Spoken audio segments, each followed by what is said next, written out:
আজ আপনি মানবতার কথা শুনেন, চারপাশে অনেক মানবতার কথা শুনবেন, মানব অধিকারের কথা শুনবেন। মুহাম্মদ সাল্লাল্লাহু আলাইহি ওয়াসাল্লামের মানবিক দিকগুলো যেগুলো তার জীবনে ছিল, তার জীবনে যে সমস্ত মানবাধিকারের নীতিমালা তিনি প্রণয়ন করে গেছেন এবং যেগুলোর বাস্তবায়ন তিনি করেছেন, আপনি যদি সেগুলোর উপরে পড়াশোনা করেন এবং ঘাটেন, আপনি অবাক হয়ে যাবেন যে ১৫০০ বছর আগের পৃথিবীতে মানুষ এটা কিভাবে বলতে পারে। আমি সবসময় একটা কথা বলি, সিরাত পাঠের আগে বা নবী সাল্লাল্লাহু আলাইহি ওয়াসাল্লাম সম্পর্কে আলোচনা শোনা বা বলার আগে আপনাকে একটু থামতে হবে। আপনি কয়েক সেকেন্ডের জন্য চেষ্টা করতে হবে কল্পনার জগতে ১৫০০ বছর আগের পৃথিবীতে ফিরে যাওয়া, তারপর আপনি তার জীবনী পাঠ করা শুরু করবেন।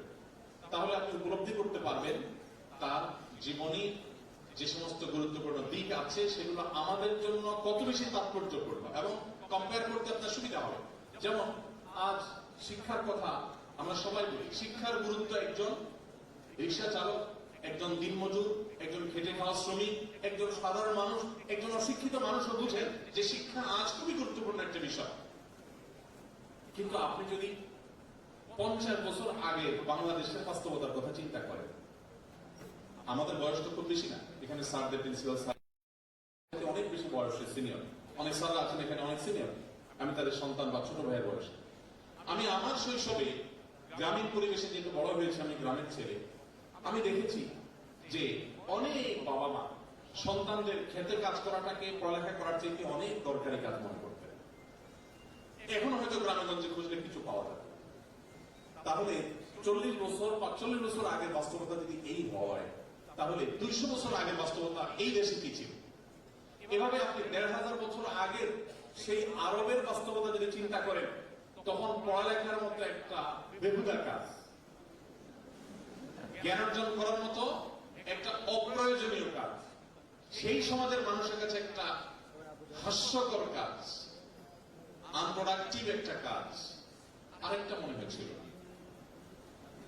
তখন জ্ঞান অর্জন করার চাইতে মানুষের কাছে বেশি গুরুত্বপূর্ণ ছিল পেশি শক্তি কার বেশি।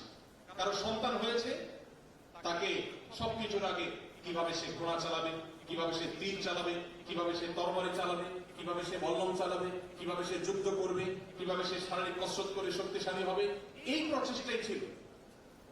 যুদ্ধ ছাড়া মারামারি, খুনাখুনি, রাহাজানি, দখলদারিত্ব এগুলো ছাড়া তখন মধ্যপ্রাচ্যের সকল ইসলাম পূর্ব আরবের মানুষের আর কোন কাজ ছিল না। তাদের কাছে শিক্ষা সবচেয়ে অপ্রয়োজনীয় ছিল। ওই বাস্তবতায় দাঁড়িয়ে আমি এই জন্য বলেছি যে ১৫০০ বছর আগে চলে যেতে হবে আপনাকে। মুহাম্মদ সাল্লাল্লাহু আলাইহি ওয়াসাল্লামকে নিয়ে আপনি যখন অধ্যয়ন করবেন, আপনি ফিরে যেতে হবে যে তিনি কোন বাস্তবতার কথা বলেছেন। আপনি এখন ২০২৪ সালে এসে জ্ঞান অর্জনের গুরুত্ব অনেক অনুধাবন করেছেন। পয়সা, পড়ালেখা ছাড়া কোনো কিছুই চলে না, গোটা পৃথিবী অচল জ্ঞান ছাড়া, বিজ্ঞান ছাড়া। এই পর্যায়ে দাঁড়িয়ে আপনি জ্ঞান বিজ্ঞানের অনেক ফজিলত, অনেক মর্যাদা, অনেক ওয়াজ, অনেক লেকচার আপনি দিতে পারবেন। কিন্তু ১৫০০ বছর আগে যেই সমাজে জ্ঞানের কোনো ২ পয়সার মূল্য ছিল না, সেই সমাজের মানুষের বুকের উপর দাঁড়িয়ে সর্বপ্রথম নির্দেশ আল্লাহর পক্ষ থেকে যখন আসে, ইকরা বিসমি রাব্বিকাল্লাযী খালাক, তখন বুঝতে আর বাকি থাকে না এটা কোনো মানুষের রচিত কোনো গ্রন্থ না, এটা মানুষের দেয়া কোনো কথা না, এটা মহান আল্লাহর দেয়া কথা। সেই জগত্তর পাথর বুক থেকে, মানবতার বুক থেকে সরিয়ে শিক্ষার আলো সেখানে জ্বালিয়ে গোটা পৃথিবীর মানুষকে সর্বপ্রথম শিক্ষার সবচেয়ে বেশি গুরুত্ব। নামাজের ব্যাপারেও তখন নির্দেশ আসে নাই, রোজার নির্দেশে তখন আসে নাই, হজ করার নির্দেশ আসে নাই, যাকাত দেওয়ার নির্দেশ আসে নাই, বাবা মার প্রতি সদাচরণ নির্দেশ আসে নাই, প্রতিবেশীর সাথে সদাচরণ নির্দেশ আসে নাই। সবকিছুর আগে সর্বপ্রথম নির্দেশ এসেছে ইকরা বিসমি রাব্বিকাল্লাযী খালাক। আপনার কাছে কি বিষয়টা স্বাভাবিক মনে হয়? ১৪০০-১৫০০ বছর আগে, ১৪৫০ বছর আগের পৃথিবীতে একটা সমাজের মানুষকে প্রথম এমন এক নির্দেশ দেওয়া হচ্ছে যে নির্দেশের কোন গুরুত্ব সমাজের মানুষের কাছে নাই এবং এটা দিয়েই শুরু করা হচ্ছে।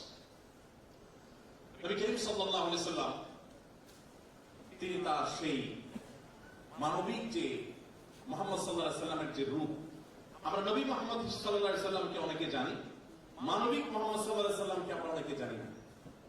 আমি সবসময় এই কথাটি বলি, আজ মানবাধিকার নিয়ে কথা বলা এটা একটা ফ্যাশনে পরিণত হয়েছে, এটা একটা স্টাইল, এটা বলতে বেশ সুন্দর শোনা যায়, শুনতে বেশ ভালো লাগে।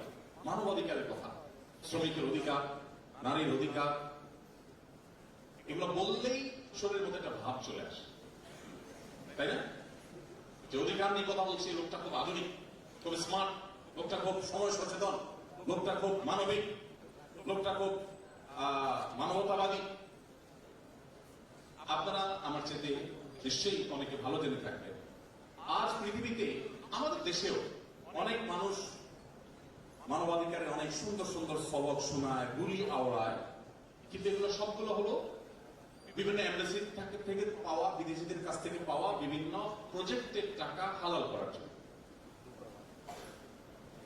জাস্ট বিভিন্ন অধিকার নিয়ে কাজ করবে, অ্যাক্টিভিজম করবে, নানা কাজ কাম করবে, এবং সেগুলো দেখিয়ে বিভিন্ন বাজেট তারা সেখান থেকে নিবে। আবার অনেকে আছে যে আমরা আমাদের মানবিক দিকগুলো জাহির করছি, বিশেষ করে যারা সোশ্যাল অ্যাক্টিভিস্ট, তারা মানবিক কাজগুলো অনেকেই করে থাকে। এই যে ফেনীতে, লক্ষ্মীপুরে, কুমিল্লাতে যে ভয়াবহ বন্যা মাত্র হয়ে গেল, অনেক মানুষ আছেন যারা কষ্ট করে ঢাকা থেকে, চট্টগ্রাম থেকে অনেক কষ্ট করে গেছেন, সেখানে অনেক কাজ করেছেন। তার দিন শেষে টার্গেট ছিল সেখানে গিয়ে একটা সেলফি তোলা, কিছু লাইক কমেন্টের ব্যবসা করা। এরকম অনেক মানুষ আছে না, যে সেখানে গিয়ে একটা ছবি তোলা, একটা লাইক করাটা টার্গেট। কিন্তু নবী করিম সাল্লাল্লাহু আলাইহি ওয়াসাল্লাম যখন মানবাধিকারের কথা বলেছেন, তখন পৃথিবীতে কোন প্রজেক্টের লোভে কোন মানুষ মানবাধিকারের কথা বলা তো দূরের কথা, তখন সেই কথাগুলো বলা ছিল সে সমাজে নিজের অস্তিত্বকে হুমকির মধ্যে ফেলে দেওয়া। মেয়ে হিসাবে জন্মগ্রহণ করা যে সমাজে অপরাধ হিসাবে গণ্য করা হতো, নারী হিসাবে জন্মগ্রহণ করেছে এটাকে একটা দর্শনীয় বিষয় মনে করা হতো। নিজের বাবা নিজের কন্যা সন্তান মেয়ে কেন হলো, যুদ্ধে তো আমার সাথে যেতে পারবে না, এই সন্তান নিয়ে তো আমার কাজে লাগবে না, সেজন্য তাকে জীবন্ত পুঁতে ফেলতো যে সমাজ, সেই সমাজের বুকের উপর দাঁড়িয়ে মুহাম্মদ সাল্লাল্লাহু আলাইহি সাল্লাম শুধু নারীকে রক্ষা করেন নাই, আকাশে তুলে রেখে গেছেন। তিনি বলে গেছেন, কোন বাবা যদি দুটি কন্যা সন্তানকে সঠিকভাবে লালন পালন করে, কোন বৈষম্য না করে, কোন অবিচার না করে, সঠিকভাবে তাদের তদারকি করে, সুসন্তান বানায়, আল্লাহর সাথে পরিচিত করায়, ঈমান তার ভিতরে প্রথিত করে, কোন প্রকার জুলুম অবিচার না করে, এক কথা সদাচরণ করে, দায়িত্বশীল অভিভাবকের দায়িত্বটা যদি পালন করে, দুটি কন্যা সন্তানের এরকম দায়িত্ব নিলে নবী করিম সাল্লাল্লাহু আলাইহি সাল্লাম সেই ব্যক্তির জান্নাতের গ্যারান্টি এবং নবীর সাথে জান্নাতে থাকার গ্যারান্টি দিয়েছেন। আমি প্রায় কম্পেয়ার করে বলার চেষ্টা করি, এখানে অনেক আলেমারা আছেন, ওলামায়ে কেরাম অনেকে আছেন। নবী করিম সাল্লাল্লাহু আলাইহি সাল্লামের হাদিসের ভান্ডার থেকে আপনি একটি হাদিসও খুঁজে পাবেন না যে দুটি কন্যা সন্তানকে লালন পালন করলে এত মর্যাদার কথা আল্লাহ নবী বলেছেন। তার বিপরীতে 1 ডজন ছেলে সন্তান লালন পালন করলে নবী সাল্লাল্লাহু আলাইহি সাল্লাম জান্নাতের বারান্দায় জায়গা থাকবে, এরকম কথা বলেন। অর্থাৎ মেয়ে হিসাবে জন্মগ্রহণ করার পর তার বাঁচার অধিকার আছে, এই কথা মুহাম্মদ সাল্লাল্লাহু আলাইহি সাল্লাম বলে থামেন নাই। সমাজের সবচেয়ে বেশি সম্মানের সাথে, মর্যাদার সাথে বাঁচার অধিকার তাকে দিয়ে গেছেন। অবাক করা বিষয় হলো, ইমাম মালিক রাহমাতুল্লাহ আলাইহি বলতেন, আল আম্বিয়া ওয়া আবুল বানাত। নবী সাল্লাল্লাহু আলাইহি সাল্লাম শুধু নীতিবাক্য শুনে, থিওরি দিয়ে, নীতিবাক্য শুনিয়ে বা থিওরি দিয়ে যান নাই। আল্লাহ রাব্বুল আলামিন আমাদের নবী সাল্লাল্লাহু আলাইহি সাল্লামকে বেশ কয়েকটা ছেলে সন্তান দিয়েছেন, কিন্তু তাদের সবাইকে নিয়ে গেছেন কখন? একেবারে শৈশব, শিশুকালে। তার 4টি কন্যা সন্তান বড় হওয়া পর্যন্ত বেঁচে ছিলেন, স্বাভাবিক জীবনযাপন করেছেন, এবং তারাও ছেলে সন্তানের মা হয়ে দুনিয়া থেকে গেছেন, তারা সবাই কন্যা সন্তান। তিনি কন্যাদের অধিকার, মেয়েদের অধিকারের ব্যাপারে শুধু কথা বলেছেন তা নয়, যেহেতু তার পুরো লাইফটা আল্লাহ রাব্বুল আলামিন, আমাদের সবার জীবনে আল্লাহর কর্তৃক নিয়ন্ত্রিত, আল্লাহ রাব্বুল আলামিন তার হাবিব, তার রাসূলের জীবনে, তার সংসারে, তার ঘরে ছেলে সন্তান রাখেনি নেই, যেগুলোকে বাঁচিয়ে রেখেছেন সবগুলো কন্যা সন্তান। অর্থাৎ মেয়েদের অধিকারের ব্যাপারে শুধু তিনি কথা বলেছেন তা, তার ঘরে সেটার ইমপ্লিমেন্ট তিনি করেছেন এবং বাস্তবায়ন করেছেন। ফাতেমা রাদিয়াল্লাহু তাআলার প্রতি তার যে মমতা, অন্যান্য কন্যা সন্তানদের প্রতি যে মমতা, এগুলো এক একটা নিয়ে 2-4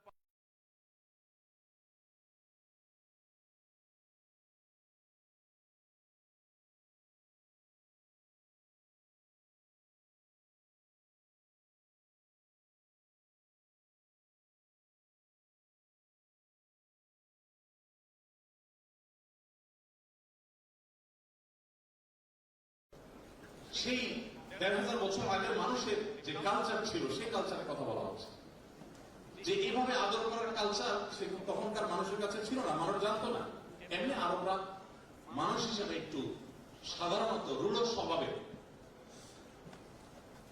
নবী রাসূলদের কথা ভিন্ন। সাধারণ মানুষ, সাধারণ আরবদের মধ্যে স্বভাবটা একটু রূঢ় প্রকৃতির হয়ে থাকে। আমি 10 বছর সৌদি আরবে ছিলাম।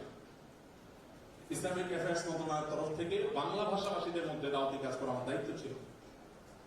তো ফ্যামিলি সহ থাকতাম। আমার বাসার সামনে আমি একবার দেখলাম এক সৌদিয়ান যাচ্ছে, তার পেছন দিয়ে তার ছোট বাচ্চারা যাচ্ছে, কত 5-6 বছর বয়স হবে হয়তো। তো বাচ্চাটা বাবার পেছনে দৌড়ে দৌড়ে যাচ্ছে। দৌড়াতে গিয়ে ছোট মানুষ, আর ওরা ছোট বাচ্চারাও জুব্বা পরে, লম্বা জুব্বা পরে, তো জুব্বার সাথে প্যাঁচে এসে পড়ে গেল, বেশ জোরে শুনেই পড়লো। আমি খেয়াল করলাম অনেক দূর থেকে তার বাবা বাচ্চার কান্নার আওয়াজ শুনে হালকা একটু ঘাড়টা ঘুরে দেখলেন, দেখে বললেন, মানে সমস্যা কি, উঠো হাঁটো আসো। আমি আমার মিসেসকে বললাম যে দেখো তো, এটা কোনো বাঙালি বাবা দ্বারা সম্ভব? আমরা বলে দৌড়তে চলে যেতাম, আরে বাচ্চারা পড়ে গেছে, তাড়াতাড়ি করে মুছে দিতাম, করে নিতাম, বাবা কিছু হয় না, কাঁদে না, থামো, কত কাহিনী করতাম।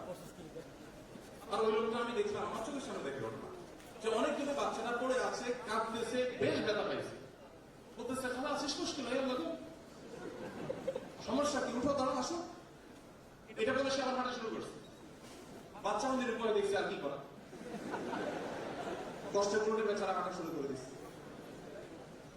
সেই আরবের মানুষ, এটা তো আমি বলছি 10 বছর আগের কথা। আর ১,৫০০ বছর আগে বাস্তবতা কি ছিল? ওই ব্যক্তি নবী সাল্লাল্লাহু আলাইহি ওয়াসাল্লাম বলছেন, রাসূলুল্লাহ আমার অনেকগুলো সন্তান আছে, আমি কোনোদিন এদের কপালে, এদের গালে কখনো চুমো দিয়ে আদর করে আমি কখনো দেখি নাই। নবী করিম সাল্লাল্লাহু আলাইহি ওয়াসাল্লাম তখন বেশ শক্ত ভাষায় বলেছিলেন, যে ব্যক্তি মানুষের প্রতি দয়া করে না, মায়া করে না, ভালোবাসা দেয় না, স্নেহ দেয় না, মমতা দেয় না, সে ব্যক্তি আল্লাহর পক্ষ থেকে স্নেহ মমতা ভালোবাসা পায় না। নবী করিম সাল্লাল্লাহু আলাইহি ওয়াসাল্লাম কি করেছে বিশ্ব মানবতার জন্য? নীতিবাক্য বলা বহু মানুষ আপনি পাবেন, থিওরি দেওয়া বহু মানুষ আপনি পাবেন, একটি বিষয় দেখাতে পারবেন না যে মুহাম্মদ সাল্লাল্লাহু আলাইহি ওয়াসাল্লাম শুধু থিওরি দিয়ে গেছেন। তিনি যেগুলো থিওরি দিয়ে গেছেন তার সবগুলো বাস্তবায়ন করে গেছেন। মাত্র যে বললাম মদিনায় আসার পর 10 বছর স্বাভাবিক জীবনযাপন করার সুযোগ পেয়েছেন, তাও প্রতি বছর যুদ্ধ, এক না একাধিক, প্রতি রাত তাকে টেনশন নিয়ে ঘুমাতে যেতে হতো। এত চাপের মধ্যে, ভেতরের চাপ মদিনার ইহুদিদের, মুনাফিকদের, বাহিরের চাপ মক্কার মুশরিকদের, আর আরো দূরের চাপ রোমানদের, বিভিন্ন অনারব শাসকদের, রাজাদের। এত কিছুর পরও নবী করিম সাল্লাল্লাহু আলাইহি ওয়াসাল্লাম, তাকে আপনি দেখবেন যে তিনি তার এই জীবনে যা বলেছেন তার সবগুলো তিনি ইমপ্লিমেন্ট করে গেছেন, বাস্তবায়ন করে গেছেন সাল্লাল্লাহু আলাইহি ওয়াসাল্লাম। সম্মানিত উপস্থিতি, নবী করিম সাল্লাল্লাহু আলাইহি ওয়াসাল্লাম যে মানবিক দিকগুলো ছিল তার জীবনে, আপনারা একটা ঘটনা সবাই জানেন। যখন তিনি হেরা গুহায় সর্বপ্রথম জিবরিলের সাথে তার সাক্ষাৎ হলো, জিবরিল যখন তাকে 3টা চাপ দিলেন, ইকরা বিসমি রাব্বিকাল্লাযী খালাকা বলার আগে, তখন তিনি এতটাই ভুলকে গেলেন। কারণ হেরা গুহায় যারা গিয়েছেন মক্কায় তারা বলতে পারবেন, আমার এখনো উঠার সাহসই হয়নি, অনেকে উঠে মাশাআল্লাহ, এত উপরে, এত এখনো সেখানে নির্জন, কারণ পাহাড়ের চূড়ায় মানুষজন প্রত্যেকে থাকবে। আর তখন তো এসব জায়গায় কোনো বসতি ছিল না মানুষের। এরকম নির্জন জায়গায় ফেরেশতা জিবরিলের চাপ, তার সাথে সাক্ষাৎ, এত বিশাল আকার সৃষ্টি, এগুলো দেখে নবী সাল্লাল্লাহু আলাইহি ওয়াসাল্লাম ভড়কে গেছেন। বাসায় এসে তার স্ত্রী খাদিজা রাদিয়াল্লাহু আনহাকে যখন বললেন যে আমাকে চাদর দিয়ে মোড়াও, আমার গায়ে জ্বর এসেছে, আমি ভয় পেয়েছি, আমার জীবন বিপন্ন হওয়ার আশঙ্কা করছি আমি, তখন আব্বাজান খাদিজা রাদিয়াল্লাহু আনহা কি বলেছেন? হাদিসটা আপনারা অনেকে জানেন। তিনি বলেছেন, কাল্লা লা ইউযিকাল্লাহু আবাদা, কোশ্চিন কালেও আপনি কখনো চিন্তা করবেন না, আল্লাহ আপনাকে কখনো অপমানিত করবেন না, এটা হতে পারে না। কেন? কারণ ইন্নাকা লা তাসিলুর রাহিম, কারণ আপনি আত্মীয়তার বন্ধনগুলোকে সম্পর্কযুক্ত করেন, আপনি আত্মীয়তার সম্পর্কগুলোকে জোড়া দেন। কেউ কারো আত্মীয়ের সাথে সম্পর্ক ছিন্ন করলে আপনি সেখানে কি জোড়া লাগানোর জন্য ভূমিকা রাখেন। এবং ওয়াতাহমিলুল কাল, আপনি কারো মাথার বোঝা খুব ভারী হয়ে গেলে তার বোঝাটা আপনি বহন করে দেন। কেউ ঋণের বোঝা জর্জরিত হলে তার ঋণের বোঝাকে হালকা করার জন্য আপনি ভূমিকা রাখেন। ওয়াতাকসিবুল মাদুম, যার কিচ্ছু নেই তাকে আপনি উপার্জন করে দেওয়ার, তার সম্পদ আহরণ করে দেওয়ার, জোগাড় করে দেওয়ার উদ্যোগ আপনি নেন। আপনি মেহমানের মেহমানদারি করেন। আমরা হয়তো মনে করবো এটা আবার এমন কি বিষয়, মেহমানদারি করে এখন তো কোনো ব্যাপারই না, আমরা তো সবাই মেহমানদারি করি, আমাদের সমাজে এমন কে আছে মেহমানদারি করে। এই জন্য আমি বললাম, আপনাকে নবী সাল্লাল্লাহু আলাইহি সাল্লামকে মূল্যায়ন করতে হলে, তাকে নিয়ে আপনাকে অধ্যয়ন করতে হলে আপনাকে ফিরে যেতে হবে ১.৫ সহস্র বছর আগের পৃথিবীতে, যেই পৃথিবীতে ২-৩ মাসেও অনেক বাসায় মানুষের চুলায় আগুন জ্বলত না। খোদ নবী করিম সাল্লাল্লাহু আলাইহি সাল্লামের বাসায় ২ মাস ৩ মাসে একবার আগুন জ্বলত না অনেক সময়। তাহলে কি খেয়ে বেঁচে থাকতেন? ওই যে শুকনা খেজুর আর পানি, এই দুটি ছাড়া তৃতীয় কোনো খাবার ছিল না। মাসকে মাস এভাবে খেয়ে বেঁচে থাকতে হতো। মানুষ খাবার আজকের মতো এত খাবার কথা কল্পনা করতে পারত না। সেই জায়গায় সেই সমাজে নবী করিম সাল্লাল্লাহু আলাইহি সাল্লামের কাছে কোনো মেহমান আসলে মেহমানদের খাবার দেওয়ার ক্ষেত্রে তার কোনো কার্পণ্য ছিল না। এবং তার সাহাবীদের বহু ঘটনা আছে যিনি তাদেরকে এমন ভাবে গড়েছিলেন যে তারা খুব বেশি মেহমান নওয়াজ ছিলেন, অতিথি পরায়ণ ছিলেন। তো খাদিজা রাদিয়াল্লাহু আনহা বলেছেন, আপনি তো খুব অতিথি পরায়ণ, নিজের বাসায় কোনো খাবার না থাকলে অতিথিকে আপনি কখনো না খাইয়ে ছাড়েন না, জোগাড় করেই ছাড়েন। মানুষকে খাওয়ানো সহজ কাজ আছে, কারণ আমার বাসায় অনেক কিছু আছে, সেখান থেকে একটু খাওয়ালাম, কিন্তু আছেই আর অল্প কিছু, তার আমি না খেয়ে ক্ষুধার্ত থেকে সারা মেহমানকে খাওয়ালাম, এটা সহজ বিষয় না। নবী সাল্লাল্লাহু আলাইহি ওয়াসাল্লামের জীবনের একটা বড় অংশ এভাবে পার হয়েছে। এরপর তিনি বলেছেন, ওয়াতাইনু আলা নওয়াইবিল হক, মানুষের অধিকার আদায়ের জন্য আপনি কাজ করেন। যেহেতু আপনি এত বেশি মানবিক উদ্যোগ গ্রহণ করেন, অতএব আপনাকে আল্লাহ তাআলা কখনো বেইজ্জত করবেন না, লাঞ্ছিত করবেন না। তিনি মানবতার উপকারের জন্য, মানুষের আর্থিক যে সমস্ত চাহিদা আছে সেগুলো পূরণ করবার জন্য, অভাবী গরিব দুস্থ মানুষদের পাশে দাঁড়াবার জন্য যাকাতের বিধান আল্লাহর পক্ষ থেকে আমাদের জন্য আরোপ করেছেন। সাদাকা দিয়েছেন, কোরবানি দিয়েছেন, মানব দিয়েছেন, কাফারা দিয়েছেন, এবং বিভিন্ন পশু জমের যে উদ্যোগ হালাল সেটার বিধান দিয়েছেন, ওয়াকফের বিধান দিয়েছেন, ওসিয়তের বিধান দিয়েছেন, দানের বিধান দিয়েছেন, ঋণ দেওয়ার ফজিলত বর্ণনা করেছেন, এবং এতিম গরিব বিধবা তাদের দায়িত্বভার গ্রহণ করার ফজিলত বর্ণনা করেছেন, উৎসাহ দিয়ে গেছেন।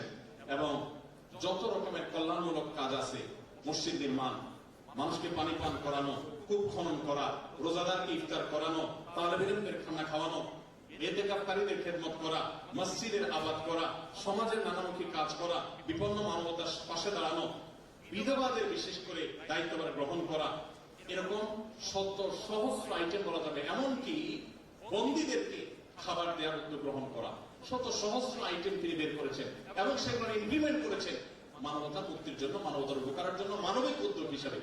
মানবিক মুহাম্মদ সাল্লাল্লাহু আলাইহি সাল্লাম তার যে জীবনের মানবিকতার দিকগুলো আছে, শুধু এগুলো নিয়ে যদি আপনি অধ্যয়ন করেন, আপনি অবাক হয়ে যাবেন। এই সবগুলো তিনি শুধুমাত্র আবাদ করে যান নাই, শুধুমাত্র সমাজের মানুষকে বলে যান নাই, তত্ত্ব দিয়ে যান নাই, তিনি তার প্রত্যেকটি নিজে হাতে বাস্তবায়ন করে তারপরে পৃথিবীতে গেছে। সময় কিন্তু সেই 10 বছর, যুদ্ধ করতে করতে জীবন শেষ, এত কিছু করে গেছে।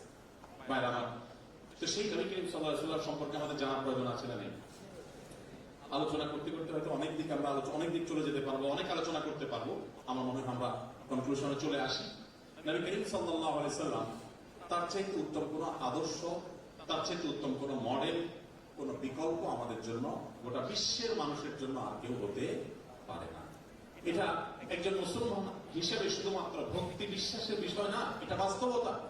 দেখুন, আজ আমরা বৃক্ষরোপণের অনেক ফজিলত জানি, তাই না? আমি একবার একটা টেলিভিশন প্রোগ্রামে একজন বাংলাদেশের নাম করা একজন স্থপতি, পাশাপাশি তিনি পরিবেশবিদ, তার সাথে একটা প্রোগ্রামে একসাথে ছিলাম। তো আমার পালা যখন আসলো, আমি পরিবেশ নিয়ে কিছু কথা বলার যখন সুযোগ আসলো, আমি পরিবেশ সম্পর্কে একটা হাদিস শোনালাম। আমার বক্তব্য শেষ করার পর অনুষ্ঠানের ফাঁকে সে ভদ্রলোক, সে স্থপতি এবং পরিবেশবিদ, তিনি আমাকে বললেন, হুজুর, আমি তো মুসলমান, খুব প্র্যাকটিসিং, ৫ ওয়াক্ত নামাজ কালাম করি, কিন্তু আমি জীবনে এগুলো শুনিনি।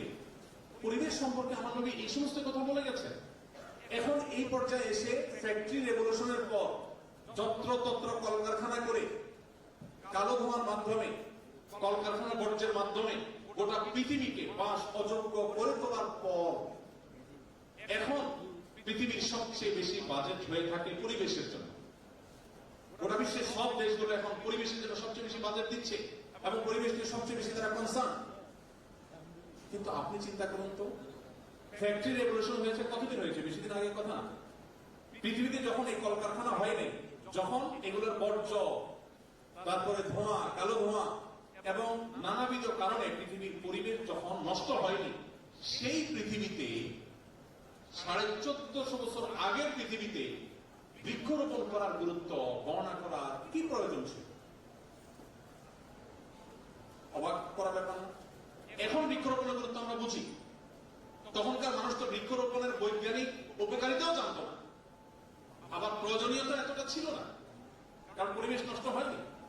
সেই পৃথিবীতে তিনি বৃক্ষরোপণ সম্পর্কে যে সমস্ত কথা বলে গেছেন, এখনকার পরিবেশবিদদের জন্মেরও শত সহস্র বছর আগে তিনি যা বলে গেছেন, এখনো পরিবেশবিদরা সেগুলো কল্পনা করতে পারে না। তিনি বলে গেছেন, কারোর হাতে যদি কোনো গাছের চারা থাকে, তিনি রোপণ করতে যাচ্ছেন, আর প্রতিমধ্যে তিনি যদি দেখেন যে ইসরাফিল, যিনি সিংহা ফুৎকার দিয়ে গোটা সৃষ্টি জগৎ ধ্বংসের দায়িত্বে নিয়োজিত, তিনি সে দায়িত্ব পালন করার জন্য প্রস্তুতি নিচ্ছেন, অর্থাৎ আল্লাহর নির্দেশে সুইচ টিপ দিবেন এবং গোটা সৃষ্টি জগৎ ধ্বংস হয়ে যাবে, সেই সুইচ টিপ দেওয়া বা সিংহা ফুৎকার দেওয়ার জন্য তিনি প্রস্তুতি নিচ্ছেন। এমত অবস্থায় তোমার হাতে থাকা গাছের যে চারা আছে, এটা লাগাতে গিয়ে তোমার যদি মনে হয় যে লাগিয়ে এখন আর কি লাভ হবে, এখনই তো সব তুলার মতো সব ভেঙে চুরমার হয়ে ধ্বংস হয়ে যাবে, এই গাছের চারা থাকবেই তো না, তাহলে লাগিয়ে কি লাভ হবে, এই চিন্তা তুমি না করে ওই রকম পরিস্থিতিতে তুমি গাছের চারাটি রোপণ করে ফেলবে। তুমি রোপণ করে ফেলেছো, সেটা টিকক আর না টিকক, তোমার প্রচেষ্টার কারণে আল্লাহর কাছ থেকে তুমি রিওয়ার্ড পাবে, সওয়াব পাবে। দেখুন, নবী করিম সাল্লাল্লাহু আলাইহি ওয়াসাল্লাম বলেছেন, তুমি যদি কোনো গাছ লাগাও, তোমার সেই গাছ থেকে কোনো পশু, কোনো পাখি, কোনো পোকা, কোনো মাকড়, কোনো কিছু যদি খায়, কোনোভাবে উপকৃত হয়, তাহলে তুমি তাদেরকে খাদ্য দানের যে সওয়াব, যে রিওয়ার্ড, যে বিনিময়, এটা আল্লাহর কাছ থেকে পাবে। আমি একবার জিনাদের এক মাহফিলে একজন সেখানকার স্থানীয় জনপ্রতিনিধি ছিলেন, তো প্রসঙ্গত ওনাকে আমি একটু রসিকতা করে বললাম যে ভাই, আপনি অনেক বড় নেতা মানুষ, মাশাআল্লাহ, এখন বহু মানুষকে আপনি খাবার খাওয়ান, অনেক টাকা পয়সা দেন, রাজনৈতিক কারণে, ভোটের জন্য, নোটের জন্য, নানা কারণে আপনারা দেন এগুলো। বাট আমার জিজ্ঞাসা হলো, আপনি জীবনে 2000 পিপিলিকাকে একবেলা দাওয়াত করে খাওয়াতে পারবেন কি? তুমি বলেন যে ভাই, এটা আবার কেমন কথা বললেন, পিঁপড়া 2000 খাওয়ানো মানে কি? তার কারণ হচ্ছে আপনি 500 পাখিকে একবেলা মেহমানদারি করবেন, সুযোগ আছে? বলো না, এটা কিভাবে সম্ভব? তাই বললাম, আল্লাহ নবী সাল্লাল্লাহু আলাইহি ওয়াসাল্লাম সেই আইডিয়া আমাদেরকে দিয়ে গেছে। আপনি যদি 5টা গাছ লাগান, এগুলোকে যদি আপনি সুন্দর করে পরিচর্যা করেন, বড় করে তোলেন, নবী করিম সাল্লাল্লাহু আলাইহি ওয়াসাল্লাম বলে গেছেন যে এই গাছ থেকে কোনো না কোনো পাখি এর পাতা থেকে, এর ফল থেকে, এর ফুল থেকে সে জীবিকা আহরণ করবে এবং তুমি কিন্তু তাদেরকে খাওয়ানোর সওয়াব তুমি পেয়ে যাবে। হ্যাঁ, আমরা আজ শ্রমিকের অধিকারের কথা বলি। শ্রমিকের অধিকারের কথা কি বলি? যে তাদের ন্যায্য পারিশ্রমিক দিয়ে দাও, তাদের রেস্টের সুযোগ রাখো, 8 ঘন্টা কাজ, 8 ঘন্টা ঘুম, এর ব্যবস্থা রাখো। নবী করিম সাল্লাল্লাহু আলাইহি ওয়াসাল্লাম কি বলে গেছেন জানেন? তিনি বলেছেন, শ্রমিকের শরীরের ঘাম শুকাবার আগে তার পারিশ্রমিক দিয়ে দাও। আমি যখন সৌদি আরবে ছিলাম, তখন সৌদি আরবের নিয়ম ছিল, এখন কি আছে আমি জানি না, 25 তারিখে স্যালারি হয়ে যেত। পৃথিবীর কোন দেশে আছে কিনা জানি না। তো আমি তখন জানতাম, তখন সৌদি আরব রাষ্ট্রীয়ভাবে ইসলামকে অনেক বেশি প্রমোট করতো। বাকি দিন দিন অধঃপতন গোটা পৃথিবীতে হচ্ছে, তাদেরও হচ্ছে। এখন পরিস্থিতি কোথায় দাঁড়িয়ে আছে আমি জানি না, তবে 5-7 বছর আগেরও কথা আমি জানি যে 25 তারিখে স্যালারি হওয়া রাষ্ট্রীয় নিয়ম ছিল। আমি তো অবাক হয়ে গেলাম প্রথম যাওয়ার পর, ভাই 25 তারিখে স্যালারি কাহিনী কি? সাধারণত মানুষ 5 তারিখ 10 তারিখ পর্যন্ত নিয়ে যায়, কিন্তু মাস শেষ হওয়ার 5 দিন আগে স্যালারি কেন? তখন আমি জানতে পারলাম, ওই যে নবী সাল্লাল্লাহু আলাইহি ওয়াসাল্লাম বলে গেছেন, ঘাম শুকাবার আগে পারিশ্রমিক দিয়ে দাও, তো মাস শেষ হওয়ার আগে পারিশ্রমিক সেজন্য দেওয়ার সিস্টেম তারা চালু করেছে। শ্রমিকদের জন্য এরকম কথা পৃথিবীতে আজও কোন শ্রমিকদের অধিকার নিয়ে কাজ করে কোন ব্যক্তি বা প্রতিষ্ঠান আজও বলতে পারে নাই। আপনি আরো আশ্চর্য হবেন, তিনি বলেছেন, তোমরা যা খাও তোমার শ্রমিককে তা খাও, তোমরা যা নিজেরা পড়ো তোমার শ্রমিককে তা পড়ো। এখন আপনি যে ব্র্যান্ডের শার্ট কিনেছেন, আপনি আপনার ড্রাইভারের গায়ে যদি এসে দেখেন কাকতালীয় ভাবে আপনি শার্টটা পরে আসছেন, আজকে নতুন শার্ট, আচ্ছা গাড়িতে উঠে দেখলেন ড্রাইভার সাহেব সেম ওই ব্র্যান্ডের শার্টটা পরে মাশাআল্লাহ বসে আছে, তখন মেজাজটা কেমন হবে বলেন? সাথে সাথে হয় মনে হবে যে শার্ট খুলে খালি গিয়ে জায়গায় থাকলে তো ভালো হতো, মান সম্মানটা ঠিক। আমরা কোথায় দাঁড়িয়ে আছি? সভ্যতার বেগ ধারণ করলে মানুষ সভ্য হতে পারে না। নবী করিম সাল্লাল্লাহু আলাইহি ওয়াসাল্লামের আদর্শ ছিল তোমার ড্রাইভার, তোমার কাজের লোক তোমার সাথে বসে একই মানের খাবার তাকে তুমি অফার করবে, খাওয়াবে, এটা তোমার কোনো হেজিটেশন হতে পারবে না। দিন শেষে সে তোমার মতো একজন মানুষ, তোমার ভাই, আল্লাহ তাকে অধীনস্থ করেছেন, উল্টাও হতে পারে, তোমাকে তার অধীনস্থ আল্লাহ তাআলা করতে পারে। মানব অধিকার নিয়ে অনেক কথাই বলা যাবে, কিন্তু শ্রমিকের অধিকারের ব্যাপারে এই লেভেলের কথা শুধু বলা নয়। বেলাল হাবশী রাদিয়াল্লাহু তাআলা আনহু একজন কালো নিগ্রো মানুষ ছিলেন। আরবদের মধ্যে রেসিজম কোন লেভেলের আছে, যারা মধ্যপ্রাচ্যে ছিলেন, আপনাদের চিটাগাংয়ে বহু মানুষ সৌদি আরবে থাকে, দুবাইতে থাকে, আপনারা ভালো করে জানবেন কি পরিমাণ থাকে। ওরা অনারবদেরকে, অনেকে, সবার কথা বলছি না, ওদের একটা বড় অংশ বা প্রধান অংশ বলতে পারেন, অনারবদেরকে মানুষই মনে করেন অনেকে। সেই আরবদের মধ্যে আপনি চিন্তা করেন, তাও আবার 1400 বছর আগের যে আরবরা, যাদের মধ্যে বর্বরতা ভয়ঙ্কর ছিল, সেই সমাজ, ইসলামের আগের কথা বলছি, সেই সমাজে নবী করিম সাল্লাল্লাহু আলাইহি ওয়াসাল্লাম এসে কি করেছেন? বেলাল রাদিয়াল্লাহু তাআলা আনহু যিনি বাহির থেকে এসেছেন, একে তো বহিরাগত, খেয়াল করেন, এখনো সৌদিতে বা মিডল ইস্টে ফরেনারদেরকে কি বলে জানেন? সেখানকার স্থানীয় ভাষা আলেমরা বলতে পারবেন কি বলে? ভাই আজনবী, যদি জানেন আজনবী শব্দের অর্থ কি জানি আমরা? হ্যাঁ, আজনবী মানে কি? আননোন, মানে চিনি না তোমার, তুমি কি, তুমি বাঙালি, তুমি ইন্ডিয়ান, তোমাকে আমি চিনি না, তুমি আমার দেশের না, অচেনা। এবং আরেকটা শব্দ আছে আরবিতে, আজমি। আজমি শব্দটি যদি মানে ভেতর নিয়ে আমরা আলোচনা করি, আপনি অবাক হয়ে যাবেন। কি অর্থ? বোবা। আরেকটা অর্থ আছে, আল আজমাউ জুরহুহা, জুবা হাদিসে আছে, চতুষ্পদ জন্তুকে সাধারণত আজমা বলা হয়। সেখানে যারা আরবিতে কথা বলতে পারে না, তাদেরকে তারা কি বলে? আজমি। আপনাদের চিটাগাংয়ে এই রোগটা কিছুটা আছে। আপনাদের প্রতি শ্রদ্ধা রেখে আমি বলতে চাই, আমার জীবনের একটা গুরুত্বপূর্ণ অংশ চট্টগ্রাম মাটিতে কেটেছে, এবং টুকটাক চিটাগাং আলোচনা করতে পারি। আপনাদের এখানে চিটাগাংয়ের বাইরের লোকদেরকে আপনারা বইয়া বলে, তাহলে এই রোগ আপনাদের মধ্যেও ভালো জিনিস না। যাই হোক, তো যেটা বলছিলাম যে আমাদের নবী করিম সাল্লাল্লাহু আলাইহি ওয়াসাল্লাম তিনি, আমি কেন এই বিষয়টাকে টানলাম, এই বিষয়টা টানলাম এই জন্য, দেখেন, তিনি একজন সাহাবী বাহির থেকে আসছেন, তার নাম হলো বেলাল রাদিয়াল্লাহু তাআলা আনহু, সবাই জানি আমরা, তাই না? এই লোকটা, তাকে যে মূল্যায়ন করেছেন, মর্যাদা দিয়েছেন, সেই মর্যাদাটা লেভেল কি ছিল এটা বোঝার জন্য, তখনকার পরিস্থিতি বোঝানোর জন্য বললাম যে রেসিজম কোন লেভেলের ছিল। সেই জগদ্দল পাথর বুকের উপর থেকে সরিয়ে, সেই রেসিজম যে সমাজে ছিল, সেই সমাজের বুকের উপরে টান টান করে বুক দাঁড় করিয়ে, শির দাঁড় করিয়ে তিনি বেলাল রাদিয়াল্লাহু তাআলা আনহু, যিনি বাহির থেকে এসেছেন, শুধুমাত্র তাকে মানবিক মর্যাদা দিয়ে শেষ করেননি।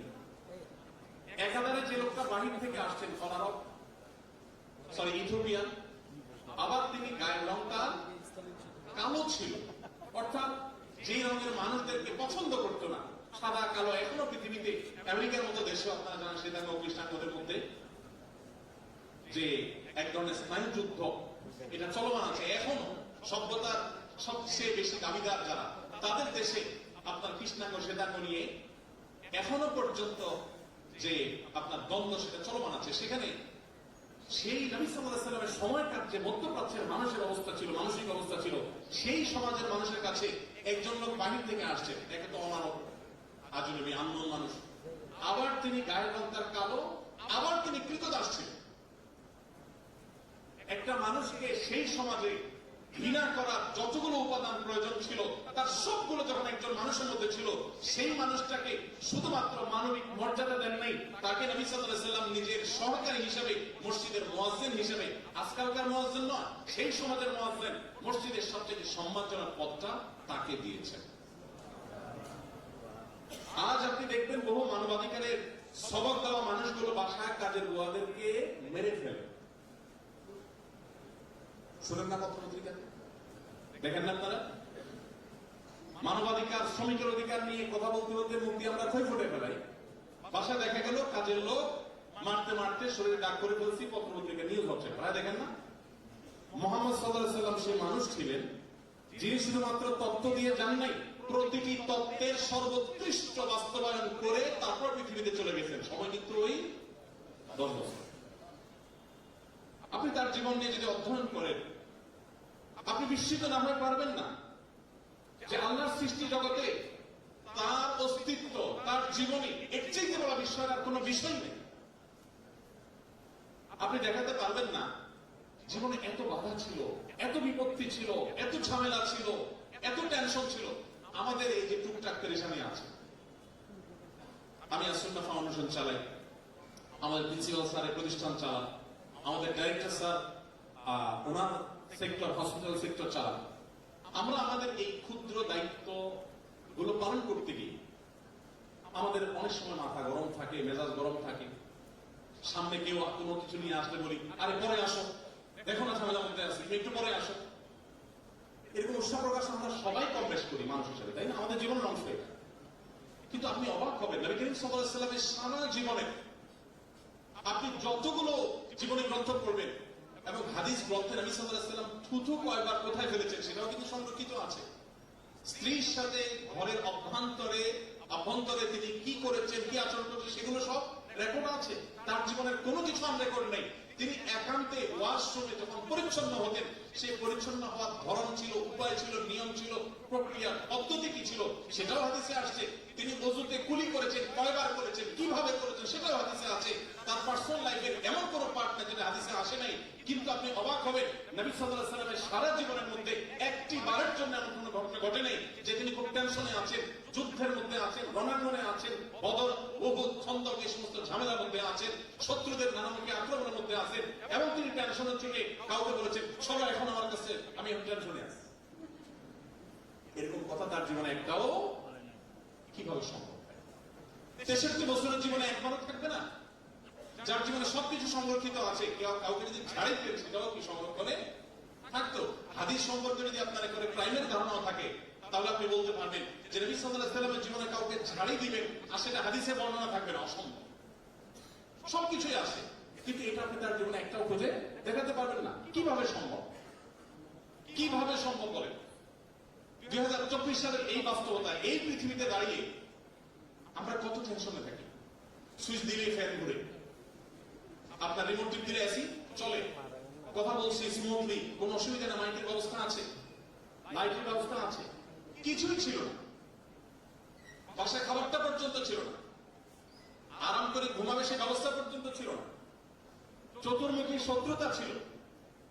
এরকম সংগ্রামী একটা জীবন, এরকম শত সহস্র বাধা পাহাড় ডিঙিয়েছিল একটা জীবনে, একটি বারের জন্য কোন মানুষকে ছাড়ি দিয়েছে, কোন মানুষকে বকা দিয়েছে এবং পরে আবার সরি বলতে হয়েছে, এরকম একটি ঘটনা তার জীবনে ঘটেনি। এটি কোন স্বাভাবিক বিষয় না, এটি আল্লাহর পক্ষ থেকে তিনি যে মিরাকল, আল্লাহর পক্ষ থেকে তিনি মহামানব ছিলেন, আল্লাহর পক্ষ থেকে যে সবচেয়ে বড় বিস্ময়কর সৃষ্টি ছিলেন, এটি তার একটা ছোট উদাহরণ। আপনি মানবাধিকার নিয়ে আজকাল যে সমস্ত কথা বলা হয়, আমি তো বলি যে নারীবাদ নিয়ে, অন্যান্য বাদ নিয়ে অনেক কথা বলেন, নারী অধিকার নিয়ে অনেক চমৎকার চমৎকার কথা আপনি শুনতে পাবেন। নারীদের অধিকার নিয়ে আপনি দেখবেন যে নারীকে কর্মক্ষেত্রে জায়গা করে দেওয়া উচিত, চমৎকার কথা।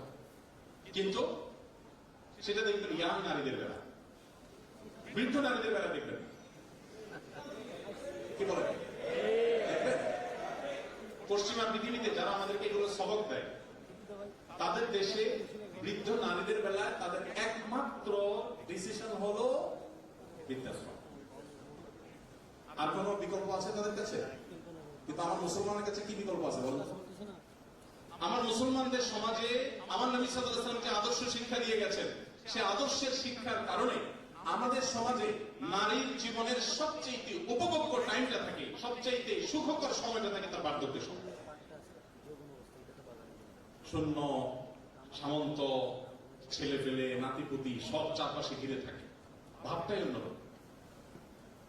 যৌবন বয়সের স্বামী সংসারে টুকটাক ঝামেলা ছিল, ননদ, দেবর, শাশুড়ি, নানান কাহিনী ছিল। মাগের যখন বৃদ্ধ হয়ে গেছে, এখন সারা জীবন ডিস্টার্ব করা স্বামীটাও এখন বিড়ালের মতো সোফার কোণে চুপচাপ বসে থাকে। কেন বসে থাকে? কারণ তাকাইলে দেখে ছেলে ডানে, মেয়ে ডানে, ছেলের ঘরের নাতি, মেয়ের ঘরের পুতি, সব চারপাশে ঘেরা। বুড়ির চেয়ে পাওয়া, তাতে বেচারা চুপচাপ মিসকিনের মতো বসে থাকে সোফার একটু। আমাদের সমাজে নারীর অধিকার নবী করিম সাল্লাল্লাহু আলাইহি ওয়াসাল্লাম এমন ভাবে প্রতিষ্ঠা করে গেছেন, নারীর জীবনে যত তার বয়স হবে তত তার মর্যাদা বাড়বে, তত তার মূল্য বাড়বে, তত তার গুরুত্ব বাড়বে, সংসারে তার আধিপত্য বাড়বে, তার কর্তৃত্ব বাড়বে, তার মর্যাদা বাড়বে। আর তোমরা যে নারীর অধিকারের কথা আমাদেরকে সবক শোনাতে আসো, তোমার সমাজে নারীর নিগ্রহের যে পরিমাণ, যে দেশীয় নির্যাতনের যে হার, সেটা আমরা সবাই জানি আজ গুগলের এই সময়, অনলাইনের এই সময়। আমি সেজন্য বলি, হে মুসলমানের সন্তান, হে আমার ভাই, আপনাকে কোন নীতিবাক্যের সবক মুহাম্মদ সাল্লাল্লাহু আলাইহি ওয়াসাল্লামের উম্মত হিসেবে আপনাকে পৃথিবীর কোন সভ্যতার কাছ থেকে ধার নেওয়ার কোন প্রয়োজন নেই। আপনি নিজে এত সমৃদ্ধ, আপনি এত রিচ, আপনি জানেন না।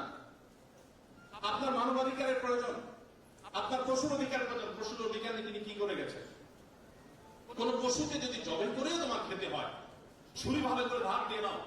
এক সাহাবী, এক ব্যক্তি, তিনি ছাগল শুইয়ে পায়ের নিচে চেপে ধরে আরেক হাতে চাকু ধার দিচ্ছেন। নবী সাল্লাল্লাহু আলাইহি ওয়াসাল্লাম দেখে তাকে ধমক দিয়ে বললেন, তুমি কি তাকে জবাই করে মারার আগে আরো কয়েকবার মারতে চাও? কেন তুমি আগে থেকে ছুরি ধার দিয়ে আনো নাই? এখন গলার উপরে কাঁড়া দিয়ে তারপর তুমি ছুরি ধার দিচ্ছ। আরেকজনকে পিপিলিকা মারতে দেখেছেন, আগুন দিয়ে পোড়াচ্ছে। তিনি বলেছেন, লা ইউআযযিবু বিন-নার ইল্লা রাব্বুন নার। আগুন দিয়ে শাস্তি দেওয়া শুধু আগুনের সৃষ্টিকর্তার সাজে, আর কারোর সাজে না। কোন প্রাণী, কোন সৃষ্টি যদি তোমার উপদ্রবের কারণ হয়, তুমি মেরে ফেলো, নিধন করো, কিন্তু নির্মম ভাবে তুমি তাকে মারবে আর এনজয় করবে, ফুর্তি করবে, এটা তোমার কখনো স্বভাব হতে পারে না। মুসলিম আপনি পশুর অধিকারের কথা বলবেন, প্রাণী সম্পদ রক্ষার কথা বলবেন। আমি আবারও বলছি, চলে যান ১৫০০ বছর আগের পৃথিবীতে, যখন মানুষ কি করতে জানেন? নবী সাল্লাল্লাহু আলাইহি ওয়াসাল্লাম তো অনেক পরের কথা, তার একজন সাহাবী দেখতে পেলেন যে কুরাইশের, মক্কার কিছু যুবক ছেলে পেলে, যুবক পোলাপানের যৌবন বয়সে অনেক পাগলামি করে, অনেক উচ্ছলতা থাকে, উন্মাদনা থাকে। তারা দেখলেন যে এক ব্যক্তিকে ধরে নিলেন, তার কাছে অনেকগুলো পাখি আছে, এই পাখিগুলোকে সবগুলাকে বেঁধে বেঁধে রাখছে এবং তীর দিয়ে তারা দূর থেকে ওটাকে নিশানা করে টার্গেট করে তীর মারছে।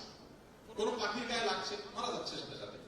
মারা গেলে তখন ওই পাখির বিনিময়ে ওই যে তীরটা লাগছে, ওই তীরটা পাখির মালিককে দিয়ে দিচ্ছে। এটা একটা খেলা, জুয়ার মতো অনেকটা বানায় দিচ্ছে। তো পাখির চাইতে তীরের দাম অনেক বেশি, মালিক তীরটা পেয়ে যাচ্ছে। আর যদি পাখিতে না লাগে তাহলে তো নাই। এইভাবে একটা খেলা তারা সাজাচ্ছে, জাস্ট এনজয় করছে, পাখিকে নির্মমভাবে মেরে মেরে।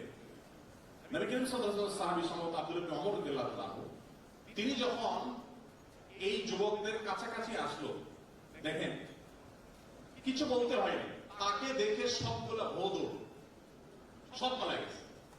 কেন পালা গেছে? কারণ জানে মুহাম্মদ সাল্লাল্লাহু আলাইহি ওয়াসাল্লামের শিষ্য সাহাবী একটা পাখির প্রতি নির্মমতা এটা সে সহ্য করবে না, পালিয়ে গেছে।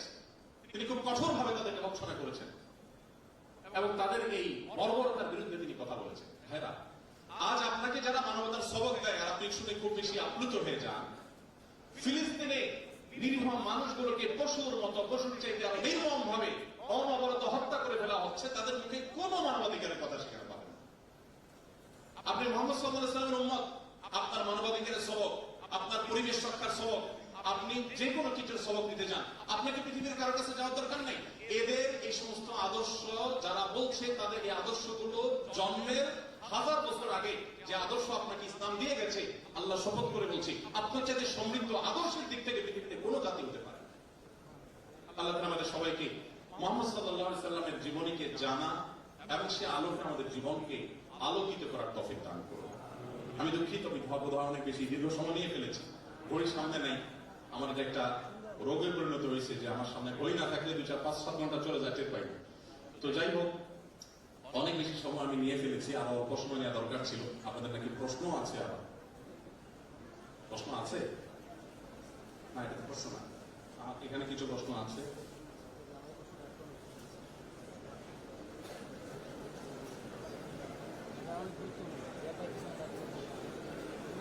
তাই কেন?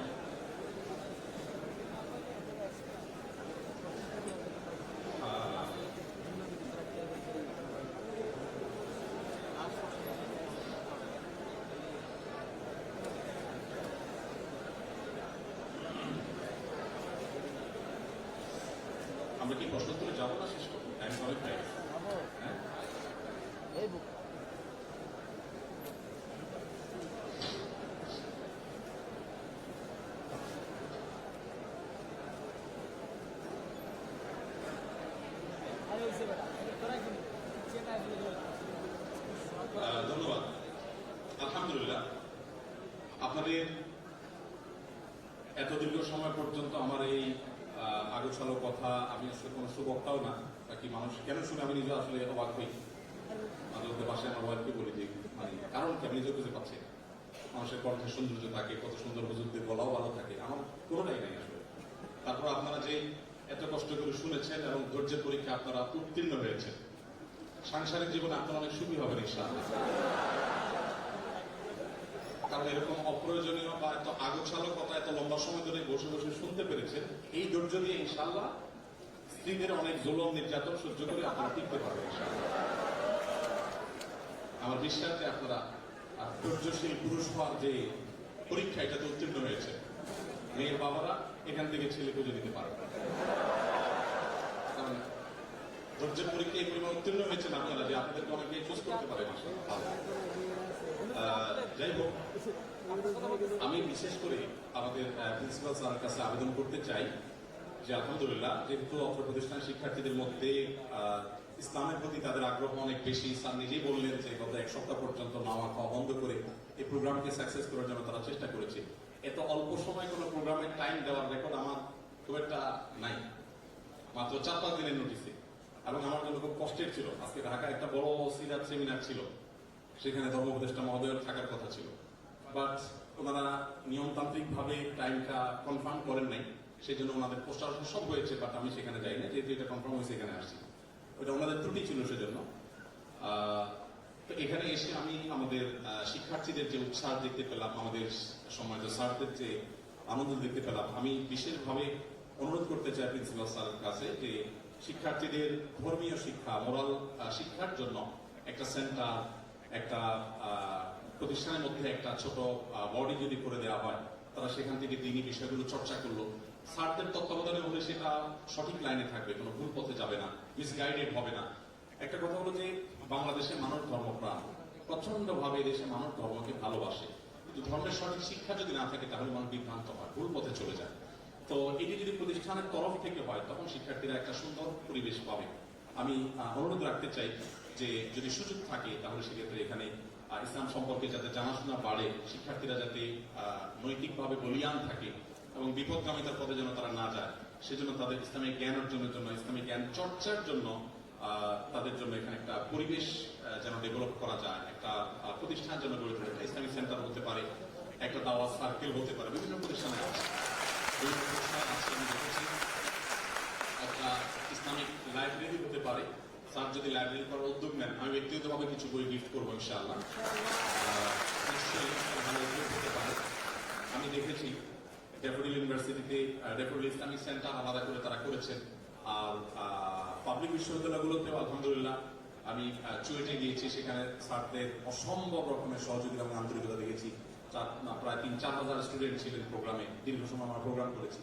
তো স্যারদের তত্ত্বাবধানে হলে যেটা হবে, শিক্ষার্থীরা কেউ ভুল পথে যাবে না। না হলে দিন শেষে আসলে এদেশের মানুষ ধর্ম প্রাণ, তারা ধর্মকর্ম করতে চাইবে, করতে গিয়ে কেউ ভুল করবে, কেউ সঠিক করবে, সেটা যদি আপনাদের তত্ত্বাবধানে হয় হয়তো সেই জায়গা থেকে তারা রক্ষা পাবে। তো আমি ব্যক্তিগতভাবে এটা অনুরোধ রেখে গেলাম শিক্ষার্থীদের পক্ষ হয়ে, যদি শিক্ষার্থীরা আমাকে এটা বলতে বলে নাই, বাট আমি প্রয়োজনীয় হয়ে বললাম, আশা করি স্যার সেটা বিবেচনা করবেন। আপনাদের যে সমস্ত প্রশ্ন আছে আমার কাছে, আমি 2-4টার উত্তর অন্তত দেওয়ার চেষ্টা করি। কয়েকটা প্রশ্ন, মেয়েদের অনেকগুলো প্রশ্ন, মেয়েরা সব জায়গায় প্রশ্ন বেশি দখল করে রাখে। আমরা টিএসসিতে ঢাকা ইউনিভার্সিটি স্টুডেন্টদের প্রোগ্রামে মেয়েদের প্রোগ্রামের অত্যাচার, মানে প্রশ্নের অত্যাচারে ছেলেদের প্রশ্ন উত্তর দিতে পারি না। আইএসসিতেও সে অবস্থা হয়েছে, সব মেয়েদের প্রশ্ন হয়ে গেছে। যাই হোক, আমরা সামনের দিকে এটা মানে এই বৈষম্য দূর করতে হবে, কোটা সিস্টেম চালু করতে হবে।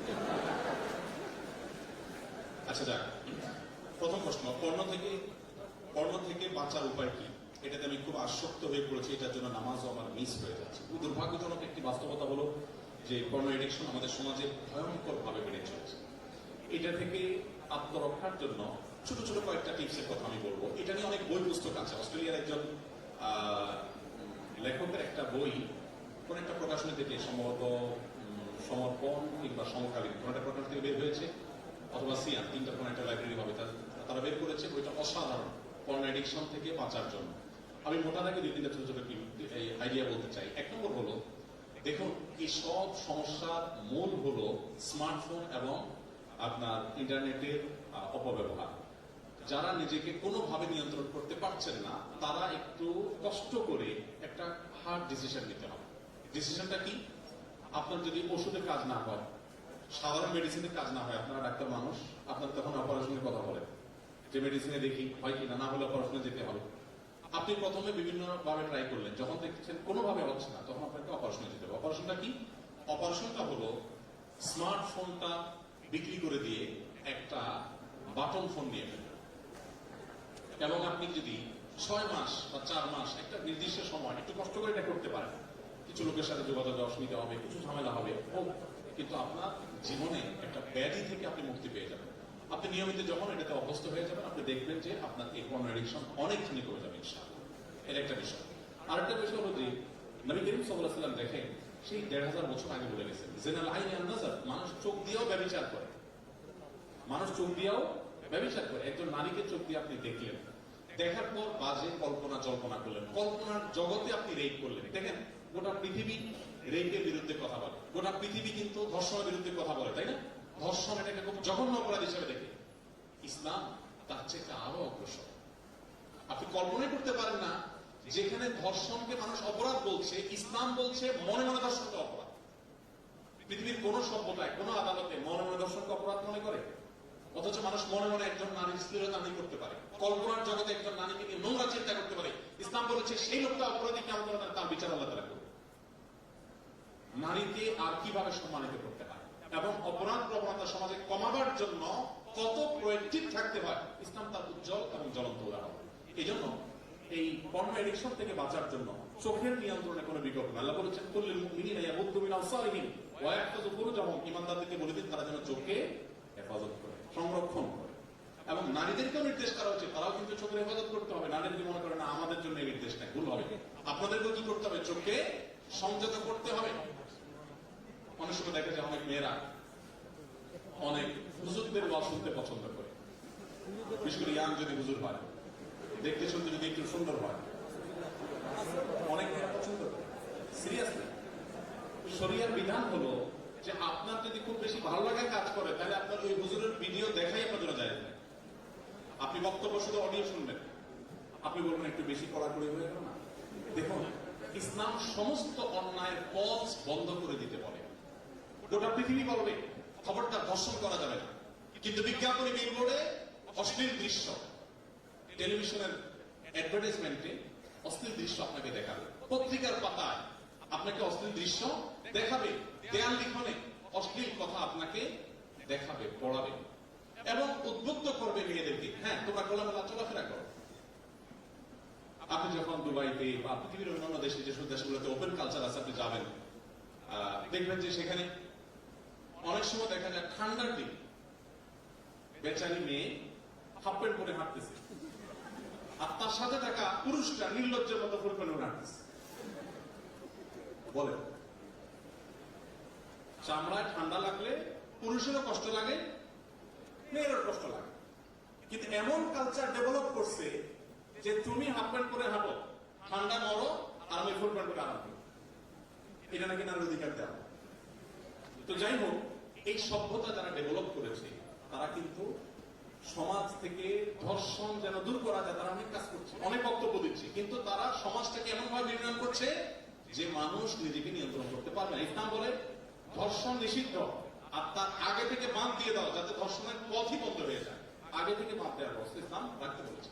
যারা পর্ন এডিকশন থেকে বাঁচতে চান আগে থেকে বাঁধ দিতে হবে, অর্থাৎ চোখের হেফাজত করতে হবে, দৃষ্টিকে সংযত রাখতে হবে। দৃষ্টি সংযত করতে পারছেন না, ফোনে ডিস্টার্ব করে, ফোন বিক্রি করে বাটন ফোনে চলে আসে, 6 মাসে একটা কোর্স কমপ্লিট করেন, এরপর আবার আপনি প্রয়োজনে ওই ফোনে ফেরত যান, ইনশাআল্লাহ দেখবেন সহজ হবে। এবং সেই সাথে যাদের বিবাহ করার শক্তি সামর্থ্য আছে তারা প্যারেন্টসদেরকে ম্যানেজ করে বিবাহের দিকে যাওয়ার চেষ্টা করবে। এটা হলো সবচেয়ে চূড়ান্ত এবং সবচেয়ে বাস্তবসম্মত সমাধান। আল্লাহ আমাদেরকে তৌফিক দান করুন। আমার নাম মুত্তাসির, আমি একজন ক্লাস ক্যাপ্টেন। এর কারণে আমার সহপাঠীরা আমাকে ফোর্স করে তাদের অনুপস্থিতিতে প্রেজেন্ট দেওয়ার জন্য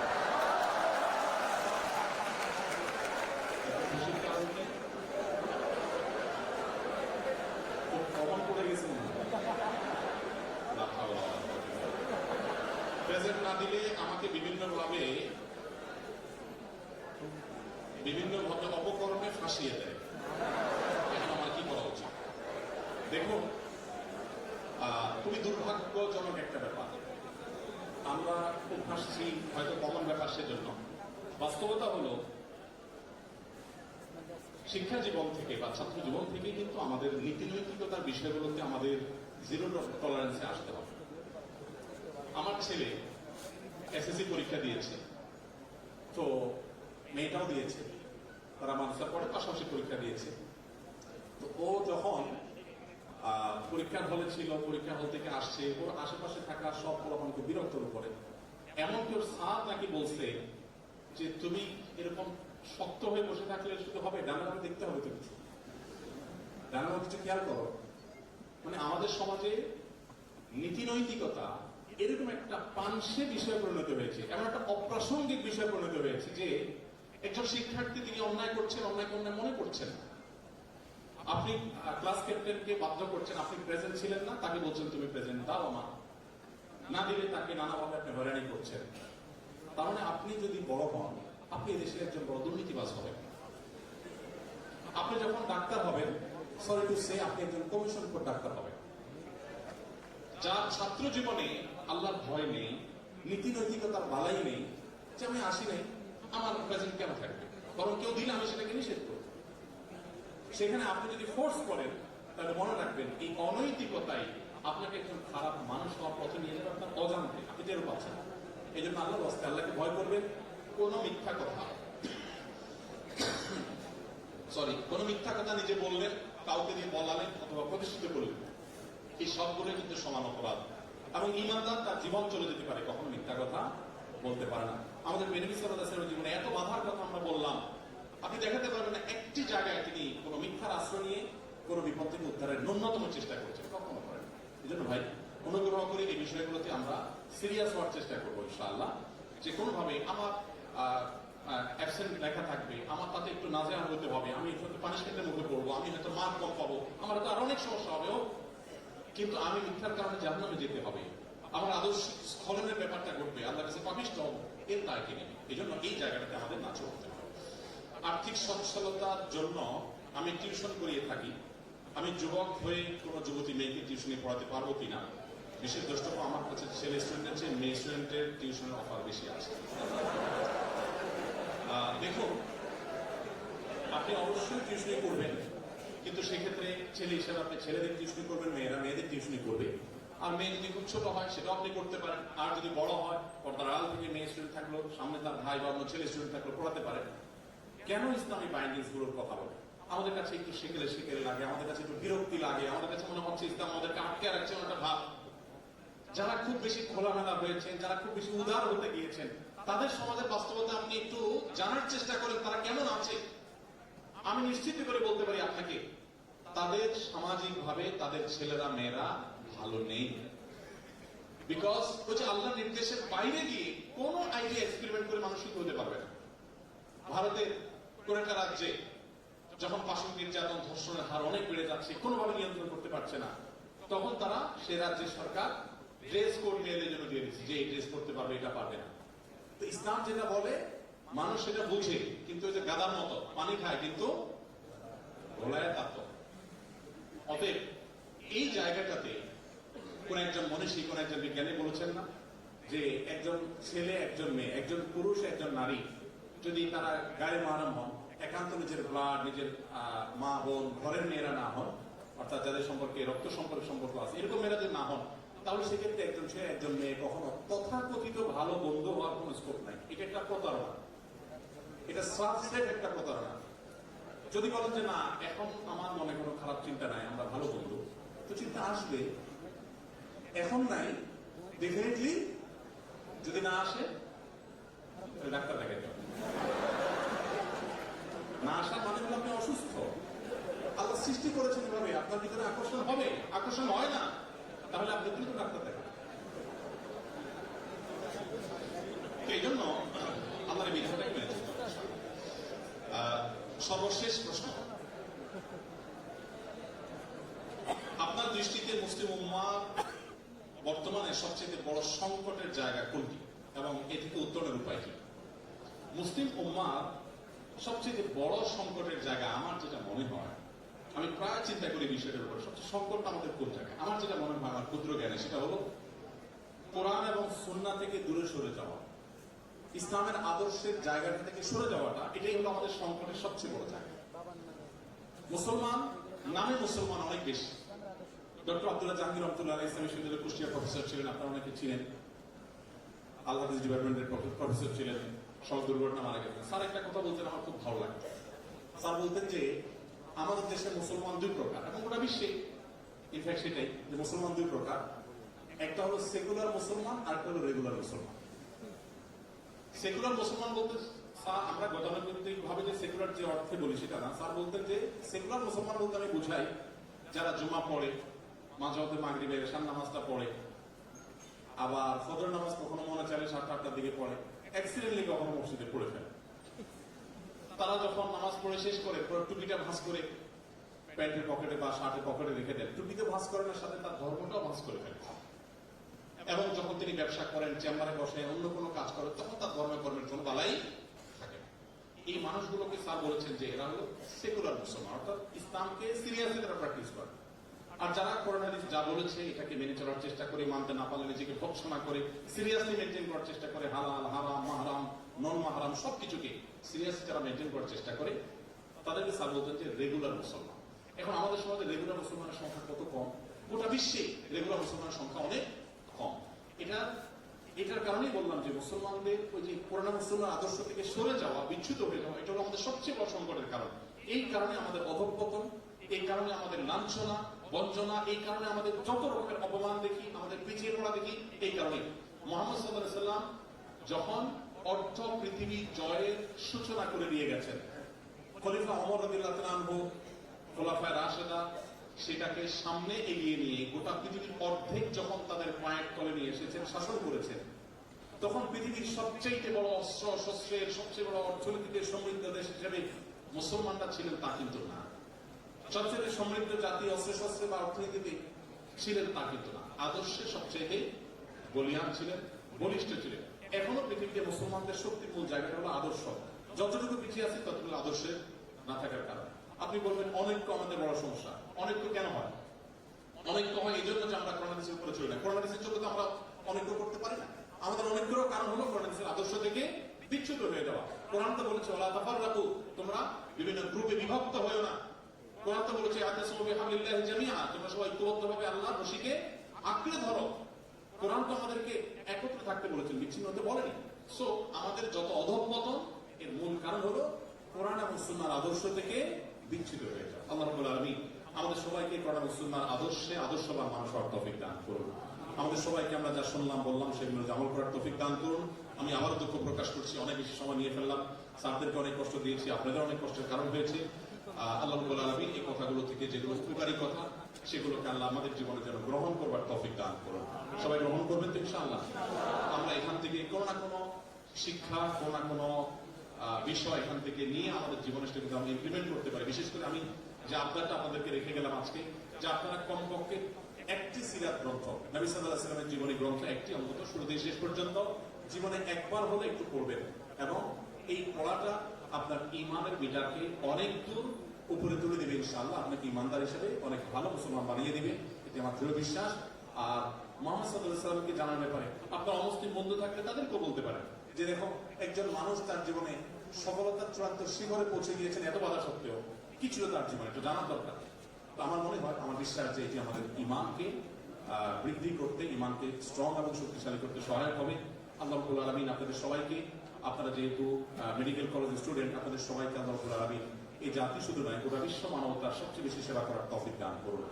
আপনারা জেনে থাকবেন আমাদের নবীজি বলেছেন আহাব্বুন নাসি ইলাল্লাহি আনফাউহুম লিন-নাস, আল্লাহর কাছে সবচেয়ে প্রিয় মানুষ সেই মানুষগুলো যারা সবচেয়ে বেশি মানুষের উপকারে আসে। আমার জীবনে এক দুজন চিকিৎসক পেয়েছি বাংলাদেশে, যাদেরকে আমি দেখেছি যে তারা কিভাবে মানুষের সেবা করে। আমি বলেছি একদিন যে ভাই, আমি জীবনে কোনো পত্রিকায় যদি কোনো ফিচার লেখার সুযোগ পাই, সময় পাই, আমি আপনাদেরকে নিয়ে লিখবো। এর মধ্যে ঢাকাতে একজন, যশোরে একজন, দুই জায়গায় দুজন ডাক্তার আমি রেখেছি। এরকম আরো হাজারো ডাক্তার আছে আমার অজান্তে, আমি চিনি কয়জনকে।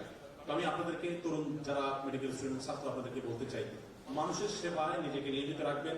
মনে রাখবেন প্রকৃত অর্থে ভোগে কোনো আনন্দ নাই, তৃপ্তি নাই। আসলে ফাউন্ডেশন থেকে আমরা মানুষের জন্য কাজ করছি, আমাদের যে কি তৃপ্তি, আমাদের তো খুব অল্প স্বল্প, শত শত হাজার হাজার কোটি টাকার বিজনেস অনেকে করে। এরকম ব্যবসায়ীদেরকে আমি প্রায় সময় বলি, পরিচয় হলে একান্তে কথা বলি, ভাই আমার কাজের তৃপ্তি আর আপনার কাজের তৃপ্তির মধ্যে আসমান জমিন পার্থক্য। আপনি যদি একটু আমার কাজে এসে দেখতেন, তাহলে আপনি অনুভব করতে পারতেন যে মানুষের মুখে হাসি ফোটানোর আনন্দটা, তৃপ্তিটা। তো আমি আপনাদেরকে অনুরোধ করবো যে আপনারা যখন ডাক্তার হয়ে আপনাদের কর্মক্ষেত্রে যাবেন, আপনারা মানুষকে সেরাটুকু দিবেন। এই দেশের অর্থনীতির একটা বড় অংশ ভারতে এবং থাইল্যান্ডে চলে যায় শুধু চিকিৎসার নামে। আপনারা আমার চেয়ে ভালো জানেন, আমি বাইরের একজন ডাক্তারকে একবার দেখেছি, আমি অবাক হয়েছি যে তিনি আমার প্রেসক্রিপশন লিখছেন এবং আমার কি করতে হবে লিখছেন, আমার দিকে ফেরানো এটা প্রেসক্রিপশনটা, উনি ওই দিক থেকে ইংরেজিতে লিখছেন, আমার ওয়াইফ সাথে ছিল। আমি বললাম যে এটা তো নতুন জিনিস দেখলাম, আপনি সোজা লিখতে পারেন কিন্তু লেখা উল্টা করে পুরো প্রেসক্রিপশন তিনি লিখলেন, জাস্ট আমার বুঝতে চান লিখছেন আর ব্যাখ্যা করছেন। তো এটা একটা এক্সাম্পল শুধুমাত্র। আমাদের দেশের মানুষ, আমরা সাধারণ মানুষ অনেক অসহিষ্ণু, আপনাদের ডাক্তারদের অনেক ডিস্টার্ব করি, এক কথা 5 বার জিজ্ঞেস করি, রোগীরা অনেক বিরক্ত করে। আপনার আল্লাহ রাস্তায় ধৈর্য ধারণ করবেন। আমাদের কাজ অর্থাৎ হুজুরদের কাজ আর আপনাদের কাজ অলমোস্ট কাছাকাছি, অর্থাৎ মানুষের বিরক্তিগুলোকে হজম করতে হয়, ধৈর্য ধরতে হয়, সহ্য করতে হয়। আমাদেরকে মানুষ এত বিরক্ত করে, সেলিব্রিটি হলে যেটা হয়, মক্কা একবার আমরা সফরে গেছি, এক লোক বলে হুজুর একটা ছবি তুলুন, খুব বিরক্তিকর একটা কাজ, না তুললে মানুষ মনে করবে ভাব ধরে হুজুর। বললাম ঠিক আছে তোলেন। উনি একটা তোলার পরে বলে যে ভাই এখানে সোফাটা খুব সুন্দর আছে, বসে একটা নেই। তোরা বললাম ঠিক আছে ভাই, প্রবাসী বাংলাদেশি মানুষ ওখানে শ্রমিক হিসাবে গেছে, দেশ থেকে হুজুর আসছে, হুজুর আবার ভাব ধরে অহংকারী মনে করবে। বললাম ঠিক আছে ভাই, বসে একটা ছবি তুললাম। এরপর দেখলাম তার অতৃপ্তি আছে, সে আরো খুঁজতেছে কি করা যায়। তো আমি তাকে বললাম এক কাজ করেন, হোটেলে চলেন, আমরা 2 বেডে 2 জন শুয়ে একটা ছবি তুলি। তখন সে বুঝতে পারছে যে সে একটু বাড়াবাড়ি করে ফেলছে। আপনারা যারা ডাক্তার, আপনাদেরকে রোগীরা এরকম নানা ভাবে একই জিনিস বারবার করবে, বিরক্ত করবে। আপনি বলবেন যে রাতে রুটি খাইতে হবে, সে কদিন পর এসে বলবে হ্যাঁ প্রতিদিন খাইছি, ভাত খাওয়ার পর আমি নিয়মিত রুটি খাইছি। এরকম বিষয়গুলো আপনাদের সামনে আসবে, কিন্তু তারপর আমি আপনাদেরকে অনুরোধ করবো রোগীদের সাথে সুন্দর আচরণ করবেন, ধৈর্যের পরিচয় দিবেন এবং যথাসম্ভব তাদের সেবা দেওয়ার চেষ্টা করবেন। মনে রাখবেন, আমি প্রায় সময় বলি, আপনি মেডিকেল কলেজে ডাক্তারদের এবং ছাত্রদের সামনে কথা বলতে গিয়ে বলছিলাম, আমার জীবনে খুব আপনাদের দেখে ঈর্ষা হয় যে আমি যদি একটু চিকিৎসা করতে পারতাম। কারণ মানুষের কষ্টের সময় আপনাদের কাছে আসে, ইঞ্জিনিয়ারদের কাছে মানুষ সুখের সময় যায়, টাকা পয়সা হাতে আছে তখন যান। ইঞ্জিনিয়াররা সাধারণত মানুষের সুখের সময়কার চেহারাটা দেখে, আর আপনারা দেখেন দুঃখের সময় ফেস। এই টাইমটাতে জান্নাত কামাই করা যত ইজি, অন্য কারোর জন্য এতটা ইজি না, এত সহজ না। আমি আশা করবো যে আপনারা আপনাদের পেশাদারিত্ব সর্বোচ্চ বজায় রাখবেন, বাংলাদেশের মানুষের চিকিৎসার ক্ষেত্রে যে অনাস্থার জায়গাটা আছে সেটা আপনারা পূরণ করবেন। ইনশাআল্লাহ আপনাদেরকে সহায় হবেন। ধন্যবাদ সবাইকে, জাযাকুমুল্লাহ।